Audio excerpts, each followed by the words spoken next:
इस तपस्या का आध्यात्मिक अर्थ, शिव और शक्ति का मिलन क्यों जरूरी है, आज के जीवन में इससे क्या सीख मिलती है। दोस्तों, पार्वती जी की तपस्या अब केवल एक साधना नहीं रह गई थी। ये एक कॉस्मिक इवेंट यानी एक ब्रह्मांडीय घटना बन चुकी थी।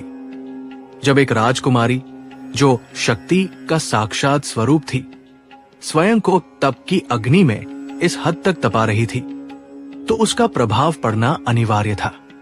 उनकी तपस्या की ऊष्मा से नदियां सूखने लगी, पर्वत कांपने लगे और देवताओं का धैर्य जवाब देने लगा। सभी को यह भय सताने लगा कि यदि पार्वती जी ने अपनी तपस्या और घोर कर दी तो सृष्टि में प्रलय आ जाएगा।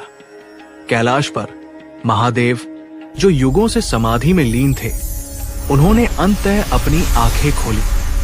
लेकिन ये वो महादेव नहीं थे जिन्हें कामदेव ने जगाने का प्रयास किया था।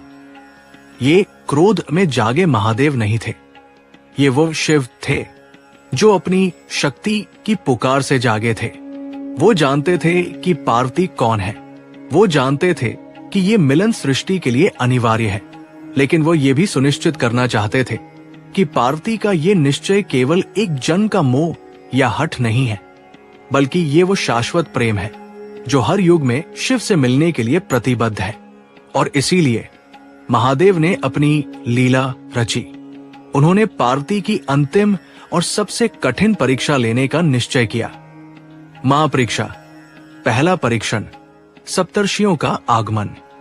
महादेव ने पहले स्वयं न जाकर बुद्धि और विवेक के प्रतीक सप्तर्षियों को पार्वती जी के पास भेजा। वे ये परखना चाहते थे कि क्या पार्वती का निश्चय तार्किक रूप से भी दृढ़ है। ऋषियों ने पार्वती जी को प्रणाम किया और कहा, हे देवी, हे हिमालय पुत्री, आप ये कैसी घोर तपस्या कर रही है। आपके जैसी त्रैलोक्य सुंदरी, एक राजकुमारी, इस कठोर तप के योग्य नहीं है। आप ये तप किसके लिए कर रही है। पार्वती जी ने शांत भाव से कहा, हे महर्षियों, मैं केवल महादेव, भगवान शिव को पति रूप में पाने के लिए ये तप कर रही हूं। ये सुनते ही सप्तर्षियों ने उन्हें समझाना शुरू किया।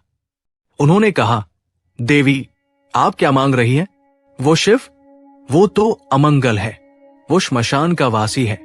चिता की भस्म अपने शरीर पर मलता है। उसके पास न घर है न कुल। वो नग्न रहता है, सर्पों की माला पहनता है। उसके गण भूत प्रेत और पिशाच है। ऐसे अघोरी वैरागी के साथ रहकर आपको क्या सुख मिले।